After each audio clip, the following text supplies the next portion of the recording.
député d'en face. L'honorable député de Saanich Gulf Island. Merci, Monsieur le Président.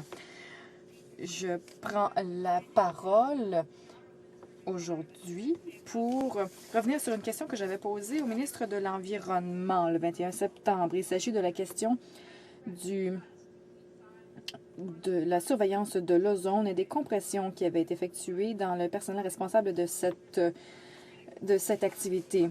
Et le porte-parole de l'environnement au sein du Parti libéral avait également soulevé la question. D'autres collègues également. C'est compliqué, Monsieur le Président. Ce qu'on a pu déterminer, c'est qu'un certain nombre de scientifiques haut placés, à peu près irremplaçables, qui ont des décennies d'expérience dans la surveillance de la couche d'ozone au niveau stratosphérique, et celle-ci protège la vie sur Terre contre le rayonnement ultraviolet. Et on sait que sans couche d'ozone, il n'y aurait pas de vie sur Terre. Nous sommes donc très chanceux que le leadership du gouvernement mène au protocole de Montréal pour protéger la couche d'ozone en 1997. Depuis, le Canada a toujours été respecté, toujours été considéré comme un pays qui avait toujours mis l'accent sur la science.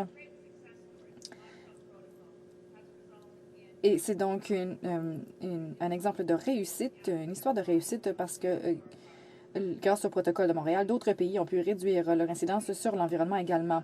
Il a donc été très surprenant d'apprendre par les médias et ailleurs que certains nombres de scientifiques haut placés avaient reçu une lettre selon laquelle leur poste au sein d'Environnement Canada pouvait être retranché. On disait que leur travail pouvait être touché et que c'est en raison de directives imposées par le Conseil du Trésor sur la réaffectation des ressources de la fonction publique. Le gestionnaire du Centre mondial de surveillance de l'ozone et du rayonnement ultraviolet joue un rôle essentiel. Il n'y a qu'un gestionnaire.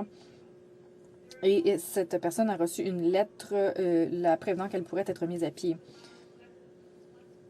Il y a un programme de mesure d'ozone qui permet d'envoyer des sondes météorologiques un peu partout au Canada pour faire la surveillance de la couche d'ozone. Ça nous permet de recueillir beaucoup de données.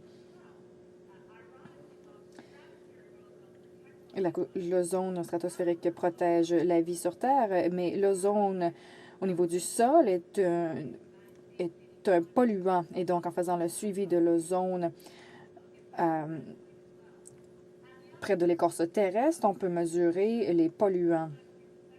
La personne qui est responsable de l'évaluation de la surveillance de l'ozone, donc, est très importante. Le ministre de l'Environnement à cette Chambre a dit qu'il n'éliminait aucun service de surveillance de l'ozone. Toutefois, Mme Douglas, ministre adjointe du ministère de l'Environnement, a dit qu'on n'avait plus besoin du même niveau de surveillance de l'ozone. Alors donc, j'aimerais comprendre ce qu'il en est de la bouche du ministre de l'Environnement, parce qu'il semblerait qu'au sein au sein du milieu scientifique, on va perdre cette ressource clé qui permet de surveiller la couche d'ozone et que du coup, nous allons perdre la possibilité de surveiller les niveaux d'ozone au niveau terrestre également. J'aimerais savoir ce qu'on entend lorsqu'on dit que des ressources clés pourraient être éliminées. Le ministre de l'Environnement. Mr. Speaker, Monsieur le Président, je tiens à remercier ma collègue de sa question. Je suis contente d'avoir l'occasion de lui répondre en cette chambre. C'est la première fois, d'ailleurs, en cette belle soirée d'automne. Alors, j'aimerais réitérer ce que le ministre de l'Environnement a à de nombreuses reprises dit à cette chambre. Environnement Canada va continuer de mesurer l'ozone. Nous prévoyons maintenir la réputation du Canada et nous allons continuer à offrir des résultats scientifiques en respectant les budgets. Nous reconnaissons que le Canada est un chef de file en matière de surveillance de l'ozone atmosphérique, et ce depuis plus de 50 ans.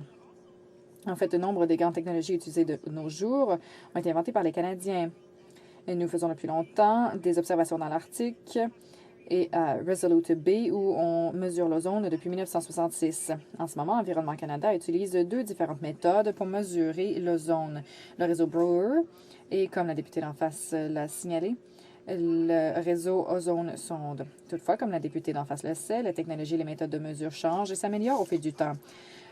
Plutôt que ce que la députée a laissé entendre, notre plan est d'optimiser et d'intégrer plutôt ces deux réseaux. On fera donc l'examen des sites actuels. On vérifiera la validité scientifique de ces sites pour s'assurer que le Canada respecte ses objectifs en matière de surveillance des trous dans la couche d'ozone et la composition chimique de l'atmosphère. Le Canada transmet ses données sur l'ozone sur la scène internationale grâce à l'Organisation mondiale météorologique. Et depuis des années, on s'occupe du Centre mondial de données sur l'ozone et le rayonnement ultraviolet. Ces données sont ensuite envoyées ailleurs en Europe et aux États-Unis. Environnement Canada ne ferme pas le Centre mondial de données sur l'ozone et le rayonnement ultraviolet que nous avons mis sur pied et que nous entretenons depuis de nombreuses années. Et nous sommes d'ailleurs couronnés de succès. Environnement Canada fera en sorte que du personnel s'occupe de ces activités. Nous continuerons donc de mesurer l'ozone dans l'atmosphère et nous ne fermerons pas le Centre mondial de données sur l'ozone.